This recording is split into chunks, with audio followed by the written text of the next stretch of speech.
اهلا بيكم اصحاب برج العذراء، عاملين ايه؟ وحشين كتير جدا. يا رب تكونوا بالف صحه وخير يا رب. هنشوف مع بعض الطاقه العامه لفنجانك يا برج العذراء. بس حبايب قلبي، ما تنسوش اللايك للفيديو والاشتراك في القناه. حطوا الطاقه يا برج العذراء. فتحنا طاقه الفنجان مع بعض اهو، وسموا الله ويلا بينا نشوف طاقه فنجانك عايزه تقولك ايه. بسم الله الرحمن الرحيم ويلا بينا. بسم الله الرحمن الرحيم. طيب.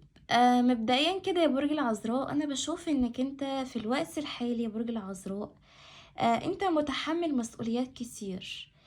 ممكن تكون انت عندك ضغط في الوقت الحالي، يمكن عندك اولويات في حياتك انت بتعيد ترتيبها.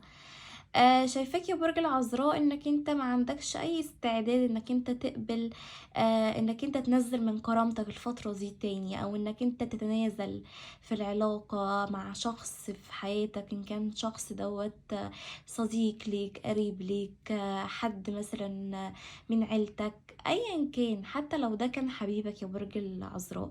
انت الفترة دي مش عندك استعداد خالص لتقديم اي تنازلات يا برج العذراء.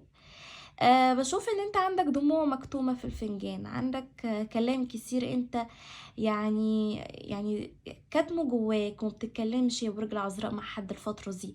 حتى لما بيجيلكم تليفون او بيجيلكم ممكن مسج او حاجة، ممكن تتجاهلوها او ممكن ما تردوش على المكالمة. يعني معظم الوقت ممكن تكونوا عاملين التليفون بتاعكم سايلنت، او ان كنتوا محولينه. فاللي انتوا الفترة دي يا برج العذراء، يعني انتوا مش عايزين تخشوا في نزاعات، في مشاكل، حتى ما عندكوش استعداد ان انتوا تسمعوا لحد. يعني انتوا الفترة دي مبتعدين، مبتعدين في الوقت الحالي. ممكن تكونوا مركزين مع نفسيكم الفترة دي. عندكم تحسين لأحوال المادية يا برج العذراء. بشوف ان انت يا برج العذراء الفترة دي في حد هيقدم لك الدعم والمساندة، ودي شيء معنوي. يعني يا برج العذراء انت في حد في حياتك يمكن بيشوفك انك انت يعني زعلان، ندمان على قرار اتخذته في حياتك.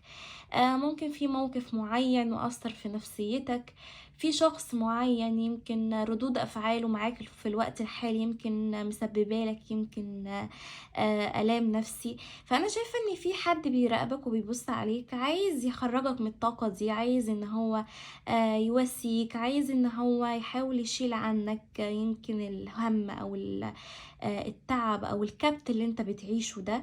فانا شايفه في حد يا برج العذراء هياخد بايدك الفتره دي، يخرجك، يعني يخرجك من الطاقه دي، يفسحك. يعني انتوا كمان عندكم الفتره دي سفر خلال الفتره دي.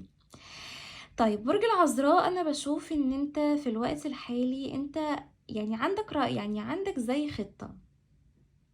بس الخطط دي انت بتحس كل ما بتخطط لشيء معين، الشيء ده ممكن يكون ما بيكملكش، او الحاجة دي ما بتوصلش للهدف اللي انت كنت حاطه فيها. يعني طول الوقت انت حاسس ان في عراقيل وفي صدمات ومواجهات بتقابلك في طريقك.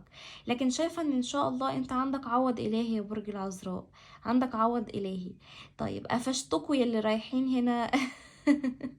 في حد هنا عايز يجي يصالح برج العذراء، بس الحد ده يا برج العذراء هيجيب لك هدية، او عايز ان هو يعني ينسيك اللي حصل ده، بان هو مثلا يكون رد فعله معاك رد لطيف، ان هو يحاول ان هو يعني يطلب منك انك انتوا تتعشوا بره، تروحوا مكان مع بعض، انكم انتوا تغيروا من نفسيتكم شوية. في حد عايز يحط معاك النقط على الحروف يا برج العذراء، شايفين معايا؟ بس الحد ده عايز ان هو ايه، يخش دخلة اللي هي داخلة فيها ايه، فيها سحب البرج العذراء، ان احنا عايزين برج العذراء ان هو يسامحنا، ان هو يغفر لنا، ان هو يتلاشى اللي حصل في الماضي. فده ممكن يكون حبيبك يا برج العذراء، وانت حد انت على خلاف معاه، خدها على حسب قصة حياتك، بس في حد يعني عايز يصلح العلاقة معاك.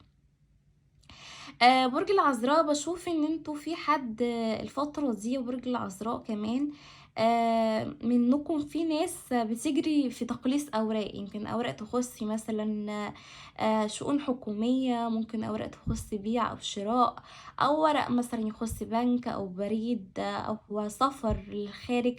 فشايفة ان شاء الله ان الامور في الورق دي تتحسن، وشايفة ان في يعني اشخاص هتساندك وهتقف جنبك خلال الفترة دي يا برج العذراء، هيقدموا لك النصيحة وهيكونوا منطر ليك، هيكونوا مرشدين ليك في طريقك. وده طبعا يرجع انك انت يا برج العذراء يعني عملت الخير، والخير هيترد لك على هيئة قدر، على هيئة اشخاص. يعني برج العذراء هتلاقي ان القدر بيلعب لعبته معاك، وهتقابل اشخاص تساعدك في حياتك، في مشكلة بتواجهك، في شيء معين انت ما عندكش علم بيه. فانت الفترة دي هيكون عندك المعرفة والوعي الكامل عن طريق يمكن انك انت هتقابل اشخاص يقفوا في طريق، يقفوا جنبك في طريقك، يعني يحاولوا يشيلوا عنك شوية. طب برج العذراء، انا بشوف ان انت بتراقب حد، في حد انت بتراقبه، في حد بتبص عليه، لكن في نفس الوقت كرامتك يا برج العذراء منعاك من انك انت تتكلم مع الشخص ده، او انك انت تعتذر للشخص ده، او انك انت تقول له ان انا متقبل السماح، او متقبل يمكن الاعتذار والرجوع لك مرة تانية. بس انا شايفة ان برج العذراء هنا قلبه مكسور، انت قلبك مكسور، زي ما تكون انت في حاجة مؤثرة في نفسيتك من علاقة. والحد ده يا برج العذراء يعني هو في الوقت الحالي يعني بيستغرب جدا من افعالك، وبيشوف انك انت يعني افعالك غريبة. يعني انت ليه بعدت مرة واحدة؟ ليه ما بقيتش زي الاول بتتكلم معاه، بتحاول انك انت يعني زي ما بيقولوا كده، بتحاول انك انت من نفسك تكلمه، تحاول ان انت تسأل عنه، تخش تشوف الاستوريهات بتاعته، تشيل بلوك. يعني بيشوف الحركات الحلوة اللي كنت بتعملها الأول يا برج العذراء ما بقتش فيك، أو أنت ما بقاش عندك الطاقة إنك أنت يعني تقدم شيء تاني في العلاقة دي. بالنسبة لك العلاقة دي أنت خلاص يعني ما بقتش عندك فيها أمل. في العلاقة دي كانت مأثرة جدا على نفسيتك، لأن شفت إن الشخص ده كان شخصية أنانية، شخصية بتاعت مصلحتها أو بتاع مصلحته بمعنى أصح يا برج العذراء. يعني وقت ما يكون في هم ومشاكل يجيلك، غير كده ما بتشوفوش في حياتك يا برج العذراء. انت كنت محتاج حد يقف جنبك، حد ياخد بإيدك، لكن للأسف انت ما لقيتش الشخص ده في وقت الاحتياج، في وقت ما انت كنت فعلا محتاج الاهتمام، محتاج ان حد يطيب خاطرك، يحاول ان هو يخرجك من اللي انت فيه. انت يا برج العذراء هنا عندك كارما، في كارما للشخص ده. الشخص ده لعلمكم يا برج العذراء ممكن يكون طريح الفراش، ممكن يكون عنده يعني أزمات مادية، أزمات في العمل. فأنا شايفة إن الشخص ده يا برج العذراء عارف إن كل اللي بيحصله ده بسببك أنت. الشخص ده بيراقبك، وبيشوف انك انت في الوقت الحالي مبتعد عنه، يمكن بتحاول انك انت يعني تخرجه بره حياتك بمعنى اصح، وهو خايف من ده.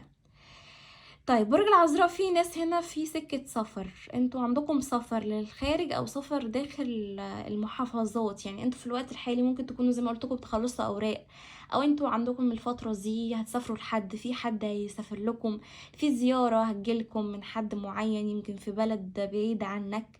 فانا بشوف ان في حد الفترة الجاية يتواصل معاك وهيجيلك. وكمان عندك الشخص ده ممكن يكون مختلف عنك في الدولة يا برج العذراء، او مختلف عنك في المحافظة. ممكن تكون انت من دولة وهو من دولة، انت من محافظة تانية وهو محافظة تانية. يعني مختلفين في العادات والتقاليد غالبا، ومختلفين كمان في في الجنسية وفي العمر كمان يا برج العذراء، في بعد مسافات هنا. طيب بشوف ان في عندك هنا حد عايز ان هو يعمل مشكلة بينك وما بين حد من أسرتك، فخلي بالك الفترة دي، لأن الحد ده من عيلتك، بس مش من الدم يا برج العذراء، لا ده حد من عيلتك من بعيد.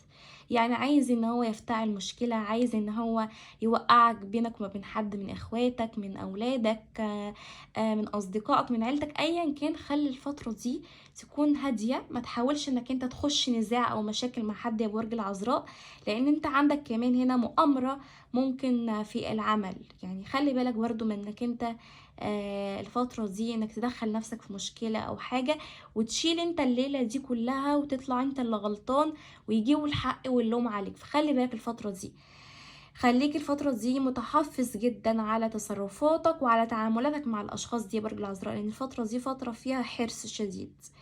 طب برج العذراء، انا بشوف ان انت ندمان جدا على اللي انت يعني عملتي مع ناس كتير يمكن معروف، لكن للأسف هم يعني خذلوك. انت ما كنتش مستنظر من الناس دي ان هم يتخلوا عنك في وقت شدتك او محنتك، لكن انت يا برج العذراء اتعلمت من الماضي، وشايفة انك انت في الوقت الحالي بقت شخصية قوية، شخصية بقى عندها صمود، عندها قوة شخصية، بقيتوا اشخاص كمان عارفين قيمة نفسيكوا وقيمة الشيء اللي انتوا تستحقوه. يعني بقيتوا تحسوا ان انتوا بتغلطوا في حق نفسكوا كتير، وده حاجة مأثرة في نفسيتكوا، وبتقولوا يا ريتنا ما كنا عملنا الحاجة دي. ايا كان بقى، خدها على حسب قصة حياتك. تمام يا برج العذراء، لان ردود افعال اللي حواليك مخلياك يمكن مش مستوعب هو ايه اللي بيحصل في الدنيا، هو ايه اللي بيحصل حواليا، هي الناس دي كويسة وطبيعيين ولا انا اللي مش طبيعي وسطيهم. فانت حاسس ان عقلك هيشت من دماغك ايه اللي بيحصل. تمام يا برج العذراء. طب في حد جديد في حياتك الفترة دي، ممكن تكون اتعرفت عليه عن طريق السوشيال ميديا، عن طريق النت، اتعرفت عليه عن طريق مكان عام. في الوقت الحالي ان الشخص ده معجب بيكي جدا، او معجب بيكي جدا يا برج العذراء. عنده حنين، عنده انجذاب، عنده كمان يعني تخاطر اتجاه خلال الفترة دي. في حد جديد هيحاول ان هو يسرق قلب برج العذراء، عن طريق ان هو يحاول ان يتكلم معاكي، يحاول يسأل عنك، يطمن عليكي، يطلب منك مثلا المساعدة لو احتجتي حاجة. فانا شايفة ان في حد عايز يخش حياة برج العذراء. بس الحد ده ممكن يكون شايفك في الوقت الحالي انك انت محدش في حياتك، او انك انت وحيد في الوقت الحالي. ايا كان، بشوف في حد معجب جدا بيك وعايز الارتباط. عندكم ترسيم علاقة خلال الفترة دي برج العذراء. في ناس هنا بتخلص اوراق، يمكن لكتب كتاب او زواج خلال الفترة دي. في ناس منكم بتشتروا حاجات الفترة دي تخص المنزل، من اساسيات للمنزل مثلا، من اكل، من مواد غذائية. ممكن تكونوا بتغيروا حاجة في ديكوريشن المنزل بتاعكم، في الديكور بشكل عام. ممكن تكونوا في الوقت الحالي بترتبوا حاجة معينة في حياتكم. ممكن بترتبوا السفرية او للزيارة زي ما قلت لك يا برج العذراء. فانا شايفة ان انتوا حاطين خطط الفترة دي وهتمشوا عليها.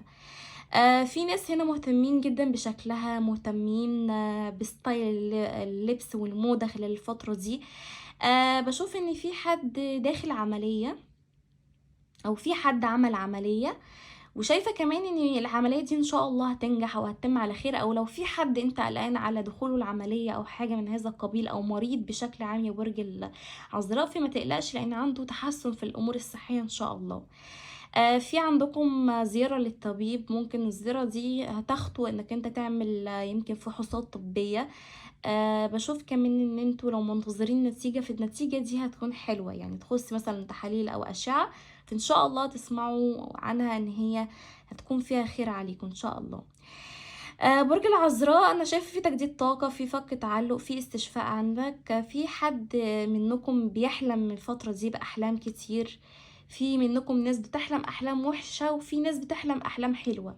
فانا شايفه ان انتوا عندكم اشارات في الاحلام دي، فخلي بالكم من الاحلام بتاعتكم يا برج العذراء خلال الفتره دي، لان فيها مسج، فيها رساله ليكم ان كنتوا تاخذوا الحذر من حاجات معينه في حياتكم، ان كان اشخاص او ان كان علاقات جديدة. ايا كان خلي بالكم خلال الفترة دي من الاحلام، لاني هتكون هي رسالة ليكم. طيب بشوف ان في حد جديد يا برج العذراء، يعني هتتعرف عليه عن طريق حفلة او تجمع عائلي. ممكن انت تروح مثلا مناسبة، تروح خطوبة، تروح فرح خلال الفترة الجاية. فانا شايفه ان انت تتعرف على حد جديد او تتعرفي على حد جديد. الحد ده هيكون معجب جدا بشكلك وبستايل لبسك وبيكي وكل حاجه، بس هيكون عنده ممكن شويه اجراءات عايز يتخذها عن برج العذراء، ان هو يسأل عنك، حد يحاول ان هو يدرس خطواته خلال الفتره الجايه. فانا شايفه ان في حد يطلب منكم الارتباط وان شاء الله، وفي رجوع للمنفصلين. في قضية تخص ميراث يا برج العذراء، او استرداد لحقوق عندك. لو في حد خد منك فلوس وما رجعش، هيرجعها لك.